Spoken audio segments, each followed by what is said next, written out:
કૃષ્ણ કનૈયા લાલ કી જય. સરસ દીકરીનું લગ્ન ગીત છે, તો ચાલો સાંભળીએ.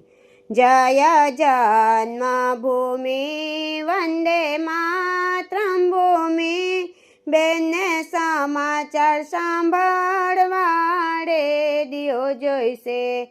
બેનને સાસુ જોઈશે, બેનને સસરા જોઈશે, બેનને ભાભી કહેવાને એક દિયર જોઈશે. જય જન્મભૂમિ વંદે માતરમ ભૂમિ, બેનને સમાચાર સાંભળવા રેડિયો જોઈશે. બેનને જેઠ જોઈશે, બેનને જેઠાણી જોઈશે, બેનને આંટી કહેવાને એક ભત્રીજો જોઈશે. જય જન્મભૂમિ